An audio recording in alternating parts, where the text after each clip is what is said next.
Shalom, Kalalayim, Yahweh, Ba'ashem Yahushai, Ba'ashem Rakah HaKodash. Double honors to the apostles of GMS that rule well, who I learned this truth from, and salutations and blessings unto you elect out there. Alright. Coming back with another one. Going into, this is a scripture that the brother Gabar Allah, he brought out on the highways. And I looked up pretty much the word lusting, and it was a good word, so I thought I'd do a lesson on it because we're coming into these same times, right? But this is Numbers 11:4, and the mixed multitude that was among them, right? The mixed multitude was heathens, right? They came out as slaves from Egypt as well, right? With the Israelites, right? It says, and the mixed multitude that was among them fell a lusting, and the children of Israel also wept again and said, who shall give us flesh to eat? Right? So they were complaining because they seen the heathen complaining, right? And they got weak, right? But when you look up this word lusting in the Hebrew, the word is awa, all right? Awa, which means desire, incline, covet, right? Wait longingly, wish, sigh, want, be greedy, prefer. To desire, crave food and drink, to desire, long for, lust after, of bodily appetites, And I was just reading the first part, sigh, want, wish. That's one thing I can't deal with that shit, is complaining, when like when you're going through situations and you're with somebody, if it's a woman, she's a woman, but even that, I can't be around that shit too much, man. So in the wilderness, right? Yahweh Ba'ashem Yahushai Ba'ashem Hakodash Ratazai, they give us the spirit to endure. But a motherfucker that's complaining, just go take the MOTB, man. Stop complaining. Like, all that complaining shit, that's the same woe is me, nobody loves me, greedily wanting, can't wait, wanting to have before the time, motherfucker, man. That's that same spirit, man, in the wilderness, right? You can't control your appetites, your lusts, your desires. And the majority of these of the world, guess what spirit they're in? They're in this exact spirit. They're greedy, they're wanton, they're covetous. They lust of bodily appetites. They can't abstain from food, right? These people can't abstain from food for one day, right?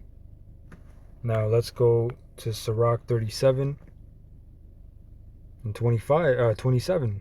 Sirach 37 and 27.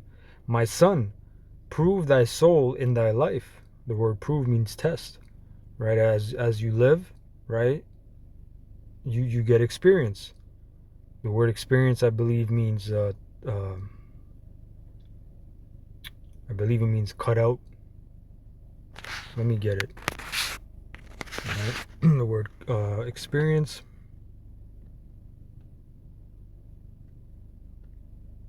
Right down here, to try, test, from X, meaning out of, experienced. To try, to risk, right? Or tried out, right? So you got to get tried out, and that's where you get your experience. A lot of people go through life and they actually get broken in their mind, which the Lord can renew your mind. But a lot of people, they're in the dark, man. I'm talking about Jake. And they can't even relay their experience because they're broken.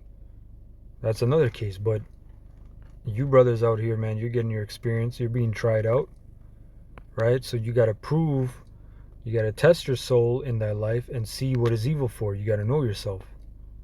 You have to know yourself, right? When you come in this truth, you weigh certain things. You have to weigh the cost of this war that we're in, right? This spiritual war I'm talking about. Nothing to do with carnality or physical weapons, right? You got to weigh that this thing comes above your mother, your child, your woman, your earthly duties. You know, you got to weigh the outcome that you might perish. You know, you got to weigh these things because it's your life. It's your literal life, man. Right? So it says, and see what is evil for it. So you got to know yourself. Are you prone to being angry? Are you quick tempered? Well, when you come in the truth, you gotta tame that. You know, are you in the world? Did you have a lustful spirit? Were you an adulterer? You know, you gotta examine certain things, man, about your personality, about things you picked up in the world, depending on how long you were in the world for. All right, some brothers come in young, some brothers a little middle aged, right? So you got to know these things. Verse 28, for all things are not profitable for all men, neither hath every soul pleasure in everything. You know, and that speaks for itself. That's, that doesn't really require a breakdown, but it still speaks volumes, because when you come into truth, you don't need to get into, you know, oh, well, that looks cool. I want to get into, you know, I don't know, whatever a brother's good at, and you just look at it because you think he looks cool, and then you want to get into that.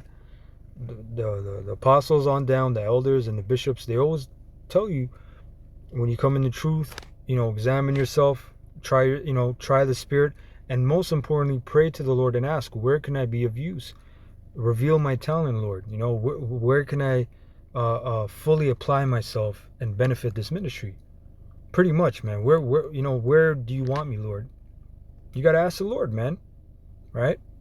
Because you can have a talent that in your, as you first come into truth, in your carnal mind, still your newborn mind, you think, oh, I want to be the cool guy, or I want to do the cool thing, or whatever, any kind of vanity that pops up in your mind.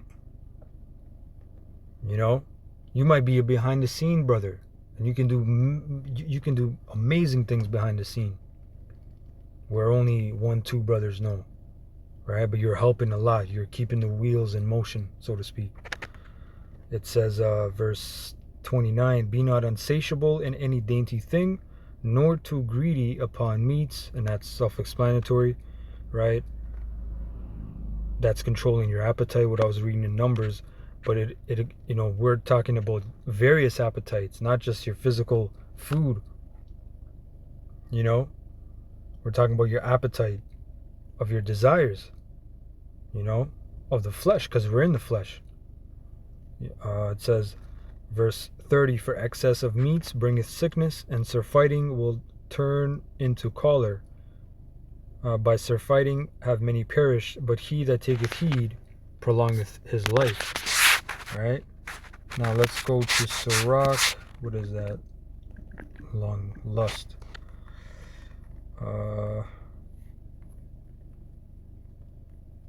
Sirach 18.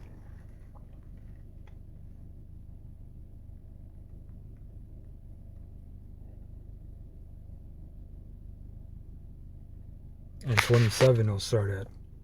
Right? It says, a wise man will fear in everything. That's why, people call us crazy, and you guys are crazy. What judgment? What are you guys talking about? Chariots. What are you guys talking about? You guys are crazy. But we fear in everything, man. Right? When you experience things in the truth, and you see different things, and brothers send videos, and you see actual things with your own eyes, you understand how this world operates, man. You fear the Lord in everything, and in everything. You know what I mean? That's why the apostles and the elders on down, they mention, look, when you get in your car, you pray. I don't have to tell you about these maniacs on the road. That was an expression for many decades, but it's ever so potent and come to life than now, because these people got spirits on them, right? But in everything, right, fear. A wise man will fear in everything. And in the day of sinning, he will beware of offense, right? And that's the thing where brothers say when the brothers go off, when the body and the members go off, members of the body go off, we acknowledge it. We feel the shame. We feel the deep hurt, right? You people are just moving on beast mode, man. You know, which mode spelled backwards is Edom. You people are in Edomite beast mode, man. We're in the beast kingdom. We're in the last beast kingdom, actually, right? And you just do whatever the whatever the flesh, incurs that day. Oh, I feel to do this, and now, oh, I fucked his wife. I feel bad, but not really. I'm gonna do it again. Oh, I stole this, and you're just bugged out, man, right? But and I'm not, I'm not talking about brothers sleeping with other men's wives, but I'm talking about offenses, that you commit.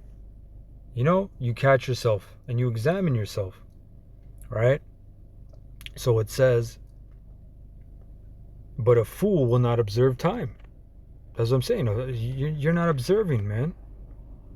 I'm talking about these people out here, these beasts, these brute beasts.